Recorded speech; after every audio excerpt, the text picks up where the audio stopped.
No, I'm not a writer. Okay.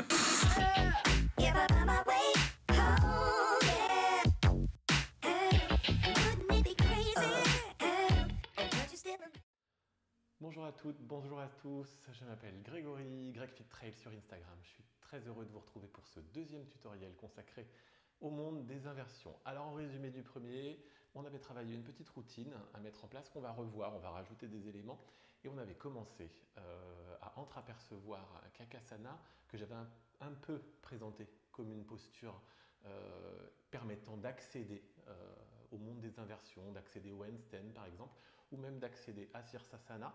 Donc aujourd'hui, on va retourner vers ces postures, on va retourner vers Kakasana, vers d'autres postures également, comme Ekapada Kundiyasana, sur lesquelles on va juste faire une préparation pour ressentir cette posture de Bakasana, c'est-à-dire que ça va nous accompagner pour découvrir les sensations.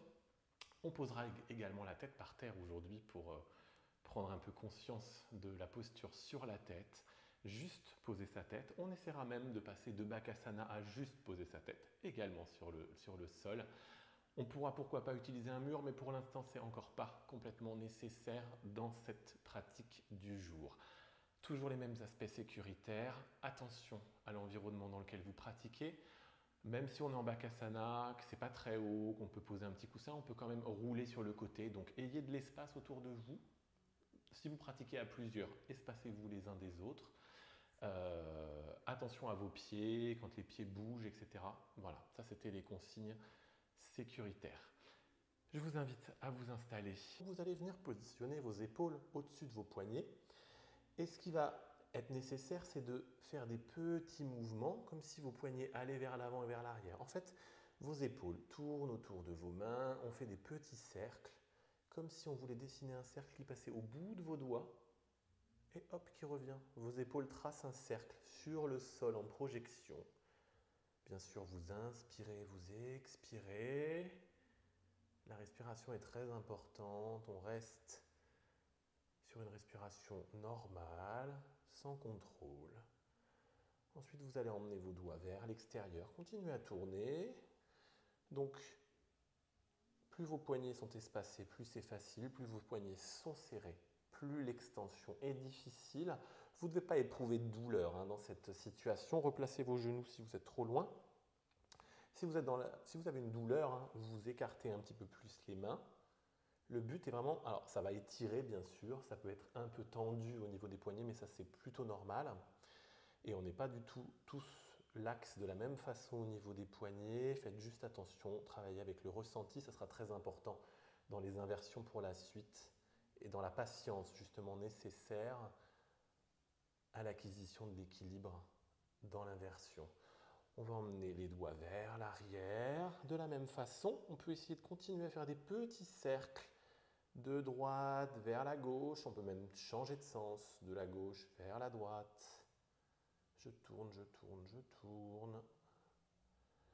Et je vais relâcher. Je rapproche mes genoux du bout des doigts et je détends les poignets dans l'autre sens. Je bouge un peu mes poignets à droite, à gauche, des petits ronds dans tous les sens. Je bouge mes mains, je secoue mes mains et je vais faire des petits clignotants. J'aime bien faire cet exercice qui peut vous être utile dans toutes vos pratiques. Vous allez faire comme si vous envoyiez vos doigts loin, loin devant vous. Et en fait, vous le faites de plus en plus vite. Et vous essayez de garder un rythme assez soutenu.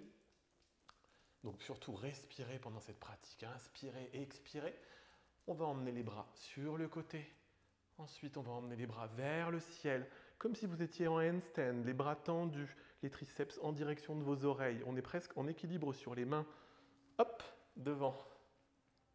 Sur les côtés, devant. Et on continue avec ses mains, on relâche le visage. Il fait un petit peu chaud, ça crispe le visage, mais on le détend parce qu'on n'est pas en train de faire travailler les muscles du visage.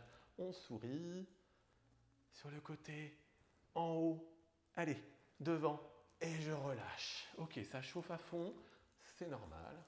Et justement, c'est tout le but de l'exercice. Vous devez sentir cette chaleur qui se diffuse et qui monte dans les épaules. Vous ressentez justement votre ceinture scapulaire. Ça irradie l'ensemble du corps, l'ensemble des bras. C'est comme si vos bras étaient un petit peu plus lourds, mais en même temps ils sont plus légers aussi. Donc c'est vraiment une bonne technique à utiliser dans toutes vos pratiques yogiques en général.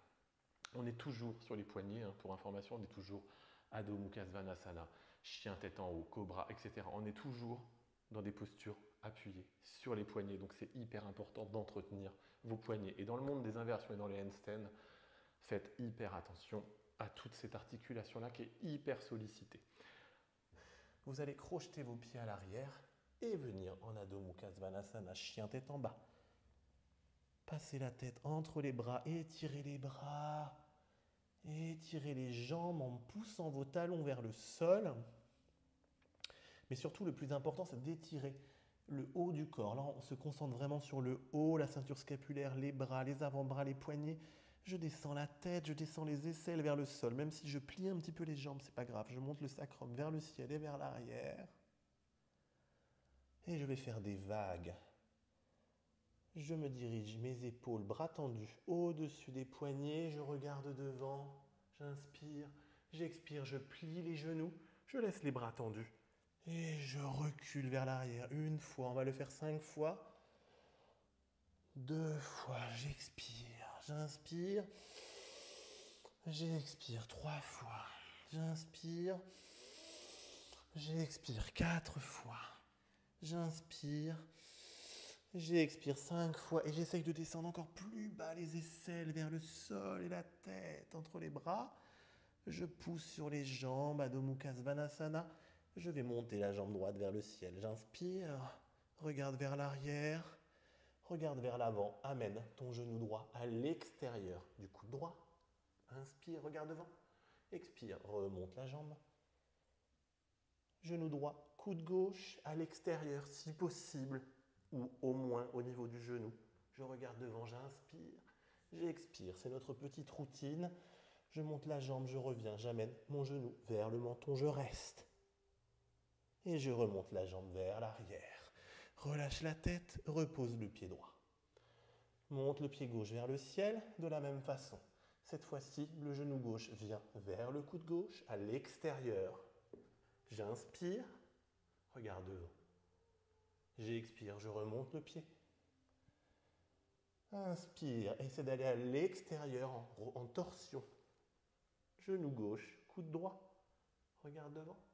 Tu peux même caler ton genou vers le coude, on y reviendra tout à l'heure dans les Kapada Kundiyasana. Remonte ta jambe gauche et ramène ton genou gauche vers ton menton.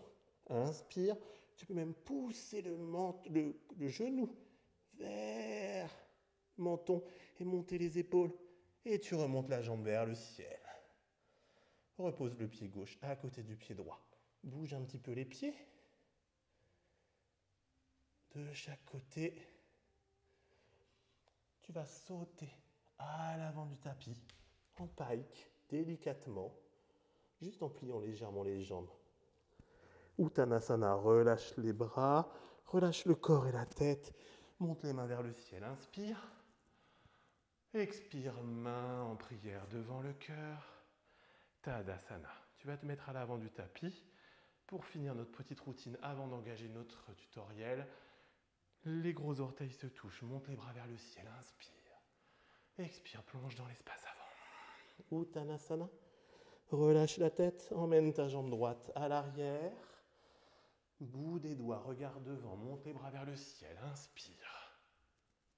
Expire, redescends les bras sur le côté, à l'avant. Ramène la jambe gauche à l'arrière. On va renforcer le haut du corps avec Chaturanga, demi-planche. Tu inspires, tu expires. Tu peux t'arrêter en demi-planche ou descendre jusqu'au sol. Reste. Pose les pieds. Urdhva Mukha Svanasana, chien tête en haut. Expire, Adho Mukha Svanasana, chien tête en bas. Tu montes la jambe droite, vers le ciel et tu ramènes ton pied droit entre tes mains. Ramène le pied gauche, Uttanasana, relâche la tête, monte les bras vers le ciel, inspire. Expire, main en prière devant le cœur, Tadasana. Inspire, monte les bras vers le ciel, on fait de l'autre côté.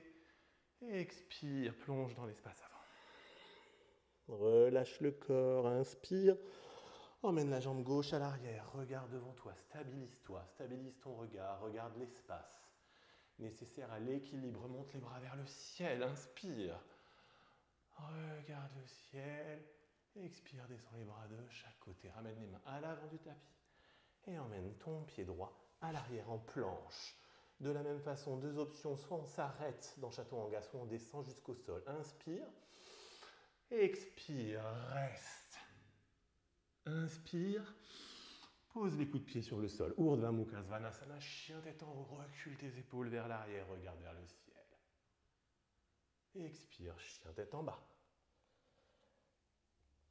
Tu vas monter ta jambe gauche vers le ciel, regarde vers l'arrière et ramène ton pied gauche entre les mains.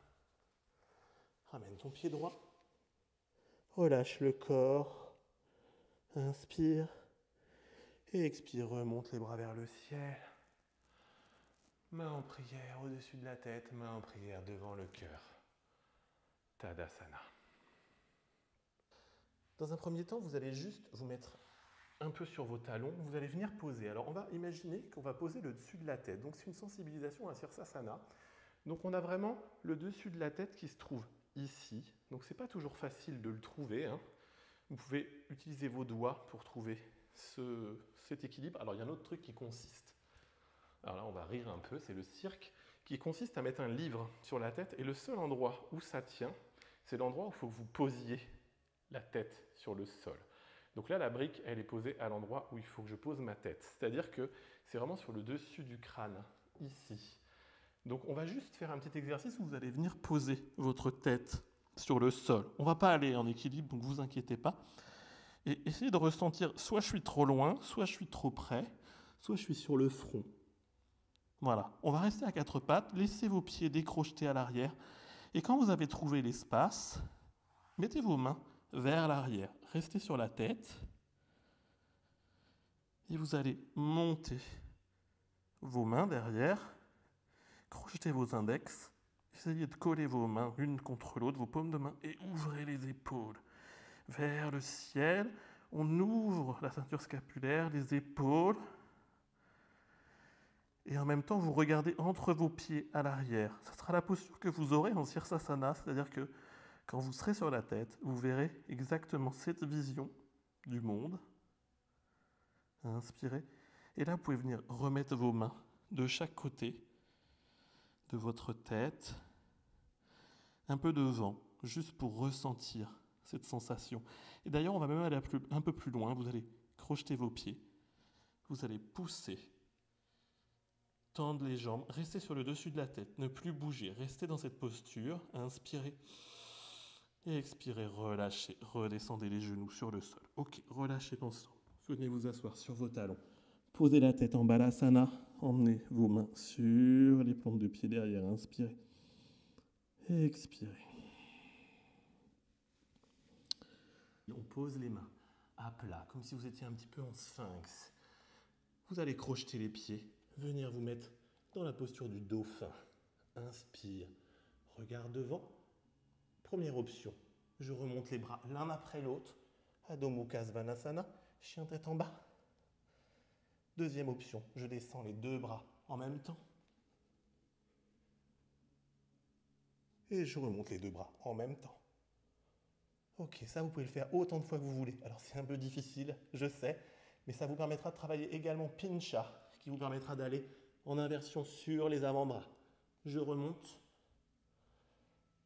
Et je relâche l'ensemble. Ok, je vais positionner mes mains à l'avant du tapis, plier légèrement mes jambes pour sauter. À l'avant du tapis, je regarde devant et je saute délicatement Uttanasana. Je remonte les bras vers le ciel, j'inspire. J'expire, main en prière devant le cœur. Tadasana. Dernier petit exercice de ce tuto.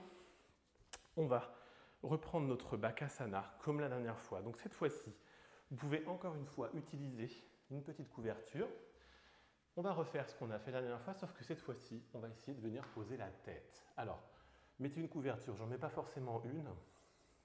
Quand vous êtes dans Bakasana, donc on peut remonter pour trouver le bon écart, monter, Malasana, ouvrir les bras, poser les mains à l'avant du tapis devant vous, pousser sur les pointes de pied.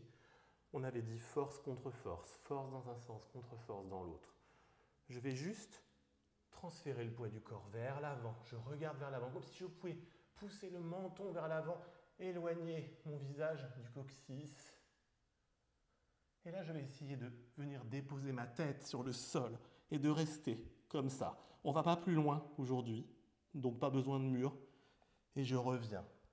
Le but n'est pas d'aller plus loin. Les personnes qui sont capables d'aller plus loin, vous pouvez venir déposer vos genoux sur les coudes. Si vous avez une couverture ou genre de choses, c'est la même chose. Vous allez pouvoir poser votre tête directement sur la couverture. Et pourquoi pas venir mettre vos genoux sur les coudes. Inspirez, vous restez dans cette posture. Expirez, redescendez. Et on reste là. Voilà. Ce sera le nouveau niveau avant d'attaquer Sirsasana dans le prochain tutoriel. On va se remettre sur le dos.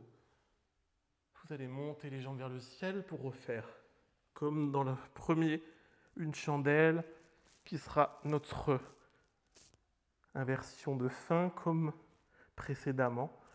Montez l'ensemble du corps et les pieds vers le ciel. Inspirez. Expirez. Cette fois-ci, vous allez descendre les pieds vers l'arrière. Tendre vos jambes. Posez vos orteils sur le sol ou vos genoux sur la tête. Relâchez l'ensemble du corps. Roulez le dos tout entier sur le sol. Attrapez vos jambes, massez le bas du dos. Et relâchez vos pieds sur le sol. Shavasana. Namasté. Merci beaucoup pour ce deuxième tuto. Dans le troisième, on consacrera la suite à la posture Sirsasana en tant que telle. Donc on ira monter sur la tête et cette fois-ci, on aura besoin du support d'un mur. Merci beaucoup. À bientôt. No, I'm not a writer. Okay.